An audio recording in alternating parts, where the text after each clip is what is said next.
भरपूर उदाहरण आहे. ज्यांनी अतिरेक केला ते संपले. म्हणून मंदिराचे कळस, माझ्या कोकणातल्या मंदिराचे कळस उंच आहे. कुणकेश्वर, आरेश्वर, गांगेश्वर, कुणकेश्वर, भगवती सगळ्या मंदिराचे कळस उंच आहे. मंदिर उंच आहे, पण मंदिराच्या गाभाऱ्याचा दरवाजा नेहमी छोटा असतो. का तो छोटा गाभारा असतो? का दरवाजा छोटा? त्याचं कारण जो भक्त त्या मंदिरात देवीकडे वाकून गेला त्याला देवी भेटली. जो वाकून गेला त्याला देव पावलो, आणि जो असो गेलो तो आपटान गेलो.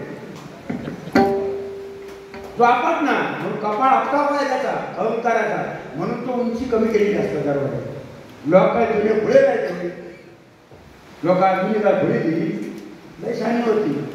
उगाच लोकांनी अगोदर व्हायना ठेवलेला आणि व्हायना मुसाळ बिसाळची कापूस भाव काढलेले भाव कांडा मशीन घरात ते भाव खाण्याची जे चव होती हुशार, त्या भावात चव होती. कांडा रातभर कांडा, तुला माहिती आहे बंगाला तर मुसाळ तर ह्या झाला तरी चालत. कांडा आता व्हायना नाही, मुसाळ तर भांगला, मुसळ नाही. लग्नात जर समजा मुसळा होई जर भटजीने सांगितले मुसळा घेऊन यावा, या खलकरीता अंतरे घ्यायचे 2 कावळ्या यांच्या. आता पुढे त्याचा तोंडा तुटलेला ही शिमली तिची भंगलेली ताट घेऊन येतली आणि ऐशा पाजानी येते. लग्नात ऐशा पाजानी येते, ऐशा पाजानी हातात मुसळा काय एकाच्या हातात असताच कशा. तर हेच तर कलियुग आहे. या कलियुगामध्ये राहिलं नाही काय, पण ज्याच्या मुखामध्ये नामस्मरण आहे तो त्याला कसली भीती नाही.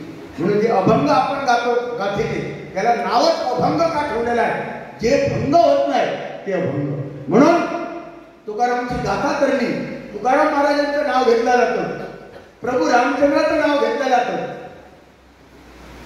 गोपाळ कृष्णाचं नाव घेतलं जातं, रावणाचं नाव घेत नाही, दुर्योधनाचं नाव कोणी घेता नाही.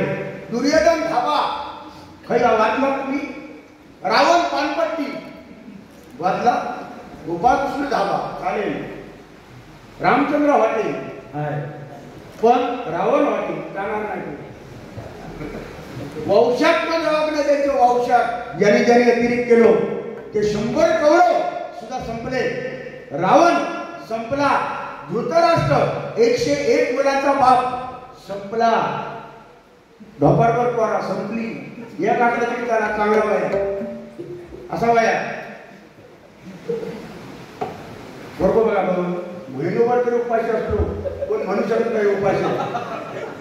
बघा खाऊन पी समाधान, फक्त एवढाच काय मानेच्या खाली वाढत चाललो ना एवढंच फरक आहे. म्हणून असं देवाने वाढवतो, मानेच्या वर पण वाढवतो. हा म्हणून म्हणता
मंदिरामध्ये विराजमान झाले उत्तर प्रदेश आणि जिकडे तिकडे प्रभू रामचंद्राचं वातावरण जगामध्ये राममय वातावरण झालं.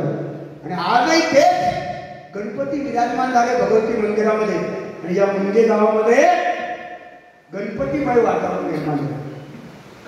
सुंदर प्रकारची लोक प्रेम देतात, कलाकाराची कदर करणारी लोक या मुंगे गावामध्ये आहेत. श्रीधर मुंगेकर बुवा भजन सम्राट हे सुद्धा इथलेच ना, इथले मूळ गाव होच नाही का. म्हणून मुंगेकर बुवांसाठी एकदा आपण टाळ्या वाजले जोरदार, आणि परंपरा जपलेली आहे. म्हणून म्हणतो बघा,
गणपती असं दैवत आहे.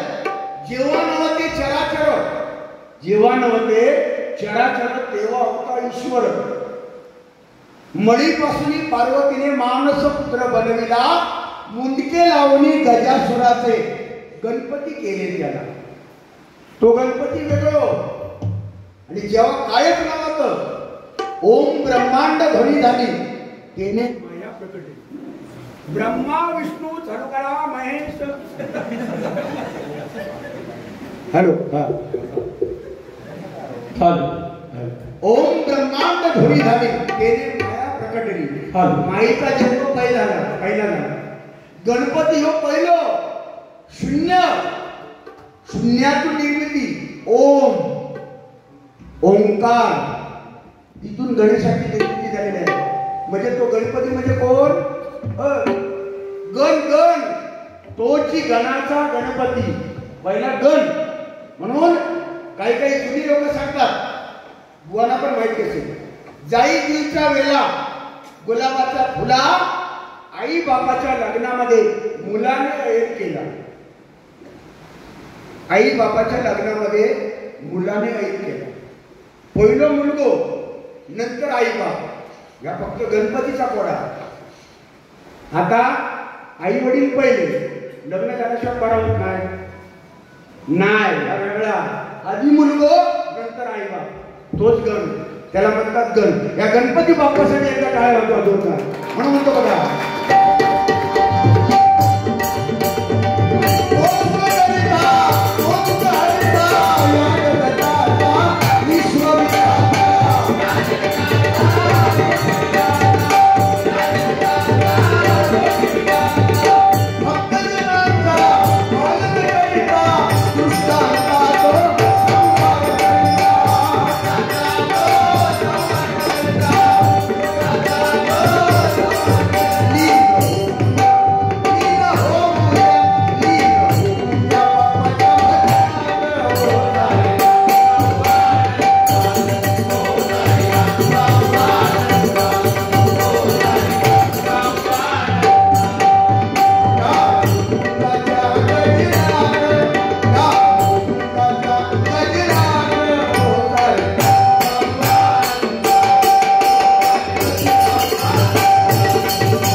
गजर करणं ही काळाची गरज आहे.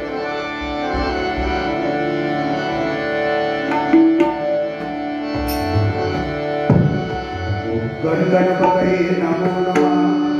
श्री सिद्धिविनायक